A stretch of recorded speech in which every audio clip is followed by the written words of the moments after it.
Hey everyone, Nick here. So, based on the success of the last video, I thought I'd follow on from that. So I've kind of run you through, what are some good products to sell. Now, a lot of you mentioned to me, okay, so Aliexpress probably isn't the greatest place to get products from these days, right? And so I've come up with a video to show you the best alternatives to AliExpress, right? So you can cut down your shipping times and take control of your brand. Make sure you watch to the very end, guys. Hit that like, leave a comment below, hit the notification bell, subscribe, all that jazz, guys. Please, please, please support me, okay? Got lots more coming. If you hit that notification bell, you're gonna be the first to know when I release my new videos. So stay tuned, lots of good stuff coming, guys. I'm gonna be more consistent with videos and I wanna provide you with extra value, okay? So just some background on me. My specialization was actually in product sourcing and marketing. So I used to actually go to China and source products. So I'm actually quite across sourcing of products. This is a bit more basic, but I'm definitely going to get into that cool stuff that I learned. So going to trade shows and stuff like that, and that's going to be coming soon. So stay tuned, guys, and let's get into it. Okay, so just wanted to cover off the main issues with AliExpress. Now, obviously, you've got slow shipping and order fulfillment. So for you guys that are brand new, AliExpress shipping times can be very, very long. In some respects, in some aspects, they can be pretty quick. So getting stuff to Australia is actually not too bad because it's quite close, right? So Australia and China aren't too far away. So we can get products relatively quickly. Now, that's not to say it's the same level as, say, like an Amazon or a local supplier, but it's not great. And to be honest, building a long-term business, very hard doing it, right? So you can still manage it. There's lots of things you can put in place, which I will cover off. But guys, it's going to create customer service headaches. It's going to lead to chargebacks. You're going to have costs of hiring extra VAs and stuff like that. And it's just not a great way to start a long-term business, okay? You also got clunky order fulfillment. So even with things like Oberlo and Dropify and all those different apps and stuff that do help and they do make it quicker, it's still clunky, okay? So it's not the greatest way of running your business and it does take a lot of time, especially when you're doing it in bulk. Obviously, eventually you progress to doing it through an Excel or CSV file, but it's the whole system, right? It's designed for retail. It's not designed for wholesale. So it's a retail website. So it's never been designed for drop shipping and for people to run businesses in mass through it, okay? So it's expensive pricing, realistically. Now, yeah, it's obviously cheaper than certain things, but to be honest, you're still paying Chinese retail, okay? It is a retail website. It's not a wholesale website. So you're not getting the best possible pricing that you can. And you're paying retail price. That's it. It's Chinese retail price. So other issues, you're selling the exact same products as others. So especially so what eventually happens, and I'm going to show you. So if your product's doing well, right? Other people are going to see it. They're going to see how many orders you've got, and they're going to start selling it as well. So everyone ends up being all in this little cluster, this tornado of selling the same stuff. So it's not the greatest place to be, okay?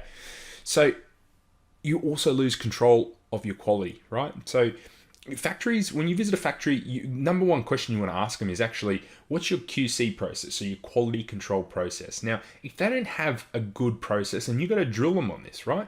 And if it doesn't meet your brand standards, you need to make them implement certain steps to improve the quality. So quality is always going to be a big concern. And especially if you're selling a product you've never seen before, you've completely lost it, right? You don't have that protection there of you've got your systems and processes in place, which you've shown a factory. And the issue here is, if there are faults and things like that, it's going to leave lasting brand damage, and it can actually even be dangerous, right? So there's certain products that are just dangerous. Electrical, gas, all those sort of things, they're super, super dangerous. So I actually managed a category of gas products, and there were gas barbecues exploding in people's faces. It caused massive brand damage, and we had a very, very, very stringent QC process. But it still slipped through. So imagine when you're outsourcing all that, you're running a big, big, big, big risk. So guys, you cannot rely on AliExpress to build a long-term sustainable business. It just doesn't happen. So what I suggest, okay, I'm not saying don't use AliExpress. It has its time and it has its place, especially in the early days. It's a huge, huge platform and you should use it when you first begin, but I'm going to show you some alternatives. So in order for you to come up with a strategy, I want you to build a plan for your store, okay? This goes to the root of supplier sourcing, and I'll explain to you why. So the first category of store I would say is, are you going to have a small side income, so a side hustle, where you don't want to put huge amounts of effort, and therefore you only want to receive, I guess, a small amount of profit, right? In this instance, you're probably going to be using AliExpress. Now, do you want to build a store with a medium-term horizon? You want to have some form of branding to make it your own. And if you've got the intention to sell in the future, then you're probably going to use either some of the sourcing apps that integrate with Shopify. So you've got Oberlo, you've got Spocket, you've got a bunch of different ones, which I'm going to cover off soon. Or obviously you can use sourcing agents as well, who are going to go out and they're going to source your products for you. So with this store, you may also have the intention to sell it in the future. The first store is going to be, you can sell it, you're not going to get much money. If you're selling an unbranded store, hasn't got huge sales, even if it does have significant sales, might have a small email list, you're not going to get big bucks. You're not going to get the value of whatever effort you put into it or money you've spent, right? You're just not going to get it back. Now, the medium-term horizon, if you've got some form of branding, you're going to get a good price for that store. But now, here's the third one, and this is for the people that are taking this serious. Are you aiming to build a long-term business and a brand that's customer-centric? Now, here you're definitely going to want to go and start off with a sourcing agent and then use a third-party logistics provider or a fulfillment center, okay? Other word for it, where basically someone else is going to handle the fulfillment of your products. You're going to order them in bulk, you're going to brand them, you're going to private label them, you're going to add packaging and logos and stuff like that, and you're going to send them to a fulfillment center and they're going to fulfill the products for you. So that's kind of, I want you to decide where you sit, and I'll do another video showing you how I would go about this, okay? So, but just keep this in mind as I take you through the different ways you can source products and suppliers. So these are the quick alternatives, and for obviously the first option. So for those, you just want a side income, or you're leaning towards, maybe even the middle bracket. Step 1, test using Aliexpress. Only use suppliers with fast order processing. So, 3 days, at the very maximum 5 days, and try and reach out to them and come to an agreement, especially as you get sales, that they ship it out quicker. Okay, see what you can do. Reach out to these people, jump on WeChat, jump on Skype and speak to them, build a relationship, build, some form of a bond, and then eventually you're going to start getting better and better deals from them. Now, the next step is use third-party sourcing apps, okay? And these integrate directly with Shopify, and I'll run you through some of them. So you've got Oberlo, Dropship Hippo, Erpolo, or however you say that one, Spocket, Synchy, Modalist, Wyo. Wyo's the new one. You might have seen in Ecom Empires. Definitely recommend checking it out.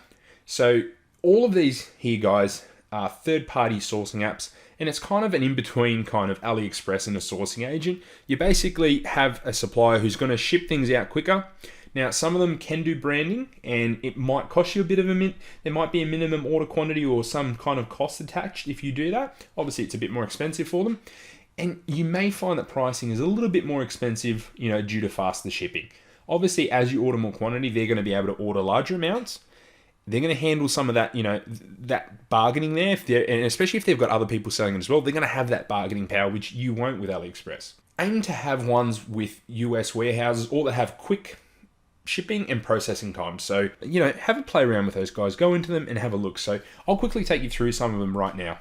So this is the Oberlo platform here. You can actually start searching for products here.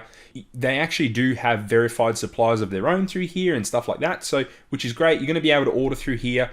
And it's that next step between AliExpress and a drop shipping agent kind of a thing, guys. So it's not the greatest one. The pricing's not amazing, but in general, guys, it's definitely worth having a look here. And you can actually get a lot of good product ideas and use this for product research. So Prolo, however you say this, guys, I'm going to show you. So this is basically their platform here. Similar deal again. These guys have quite fast shipping from China to a US warehouse, and then they use USPS to send it out, okay?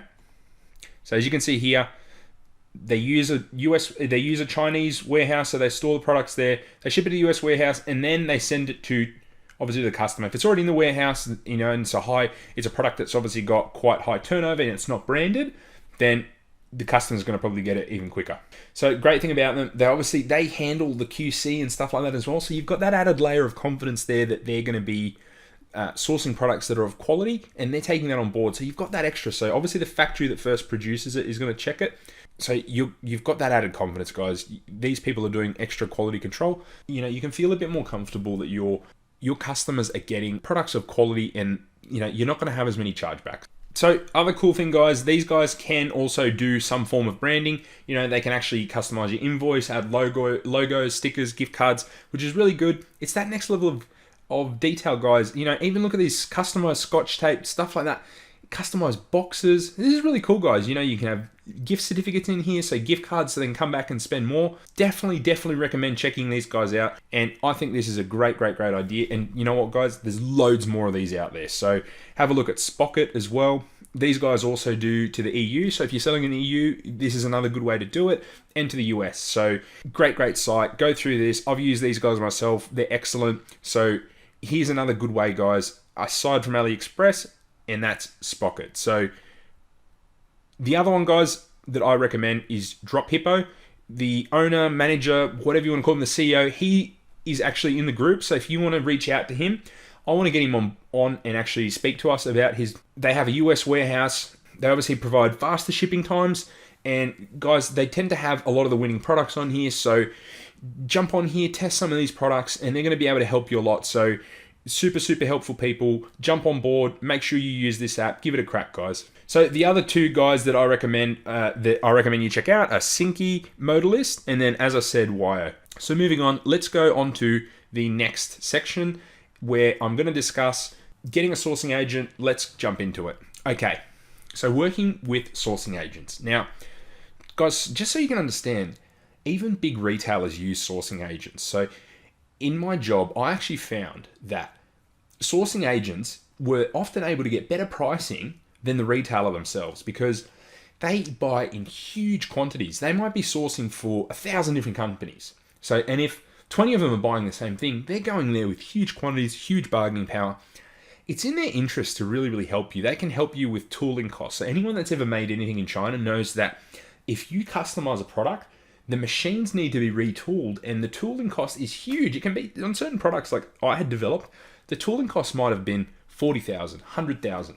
Huge. And you know, per model. So you're talking about big costs. These guys split it across their suppliers, you know, across their customers and suppliers. So it's a great way of actually reducing costs. Now, a sourcing agent, you're basically going to give them either a brief or send them a product or an image, and they're going to go out and source it, okay? So the great thing is you can actually get custom packaging and logos, so you can have some form of branding on your products. Now, as I said, you can often get better pricing as well. And what I really like is they're some of the first people to know what's trending in the market. They know exactly who are the trendsetters, what's coming out, which factories are producing amazing stuff. So, and they've got a boots on the ground approach to this stuff. So it's a great way if you're at that level of your business, you know, you're starting to do a lot more volume, you can approach these guys. Okay. And the other thing is you're going to have a better fulfillment process. So I'll get into this in the next slide and actually show you how you would fulfill products with a sourcing agent. Okay. So things to note, it can be hard to find reputable suppliers. Now, I had a lot of experience in finding these, and a lot of the time I'd get approached by a lot. You've just got to have a really good vetting process. You've got to drill them. You've got to try and get references if you can, or at least see who they're currently dealing with. Get on Skype, ask questions. You know, you're never going to be 100%, but as long as you use like secure payment methods and drill them and actually find out good information on them, see if they're reputable or not. Ask around, you know, there's plenty of Facebook groups, there's plenty of websites. Stuff gets around pretty quick if someone isn't reputable. So just do your due diligence, and I will be doing a lot more on supply vetting in the future. So also, you guys, you're going to have to commit to minimum order quantity. So an MOQ is the term in the industry. So obviously these guys, you know, they have to make money somehow. So if you're not buying a reasonable amount, they're not going to make any money. They're not going to want to work with you. A lot of these methods are going to need you to export your orders daily, or however often it is that you wish to do, depending on your agreement with your supplier. So you're going to need to export your orders into a CSV. Okay, now to do this, you need to go into your orders tab on Shopify, filter by the date you need, and hit export. Now, down the track, you can use Exportify to automate this, and that's obviously going to save you time. And the idea here is you send it daily to your supplier. They're going to either ship it, source it, whatever it is, the agreement you have in place. So depending on their stock levels, or then they're going to send it out when it's ready. Okay. Now, this varies, but it tends to be a couple of days quicker than Aliexpress. Okay. So it might be 3 days, 2 days, whatever it is that they're able to do, whether or not they have it in stock. So there's going to be periods where they run out of stock as well, guys. So it's going to be, they're obviously going to help you with that, but you're going to need to stay on top of that as well. So once they've sourced the products and shipped them, guys, they're going to send you back a spreadsheet with all the tracking numbers, okay? You can then upload this file and use Mass Fulfill to fulfill all of these orders. Another app, go install it, play around with it. Very, very easy to understand. All of these things are going to save you time. This is how, in short, you need to place an order using a CSV file, okay? A lot of you have asked me, how do you do this? This is the process, guys. Just follow this, tick it off as you go along, okay? Now, the last step I recommend, and I have told you guys before, I really like the app Reconvert. Add a tracking section to your thank you page, because especially if you're sending them updates using AfterShip, or if you've got a messenger bot that's sending this out. So if you're sending the thank you, the confirmation emails, also to Messenger, when you take them to that thank you page, Reconvert can have a tracking section there, and it's going to really, really help.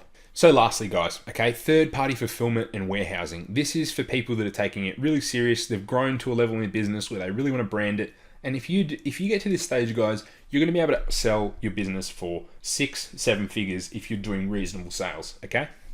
So here you basically order a product in bulk through Alibaba, through your sourcing agent, whoever it is you're going to be doing it through, whoever you sourced it through. Ideally, guys, this is what I used to do. You want to visit the factory. You want to go to fairs, meet suppliers, meet factories, and go direct. That's how you're going to get the best pricing. All of these people, every single middleman you add, you obviously are reducing the amount of profit you can get. And in my view, you're increasing the amount of risk, okay? Risk of the product being damaged during handling. So I once had to do an analysis of how many steps does it take for a product to get from the factory into our warehouse.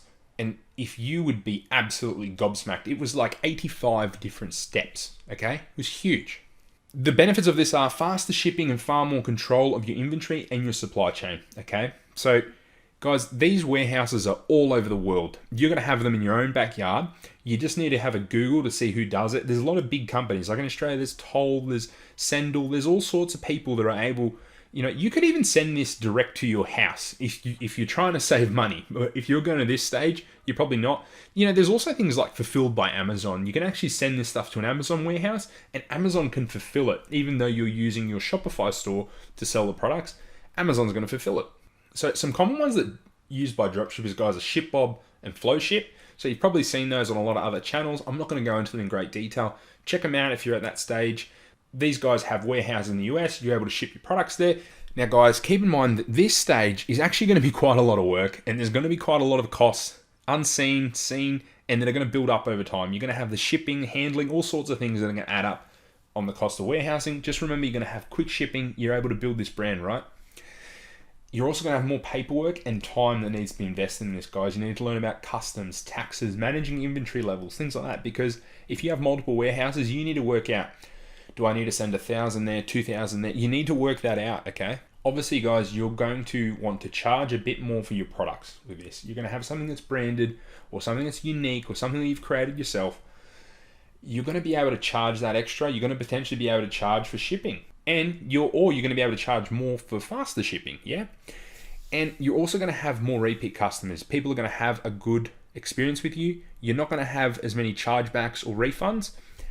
And you're going to build a loyal following, okay? Super important, guys. Now, I really hope you've enjoyed this, guys, so stay tuned. My next video is going to be on supplier sourcing, and I'm going to show you my #1 method to find local dropship suppliers, okay? I'm going to help you find some local dropship suppliers, and it's going to make your life a lot easier, and it's going to be things like branded products and all sorts of things, okay? So I also want to show you the videos I'm working on, okay? How to find high-ticket dropship suppliers.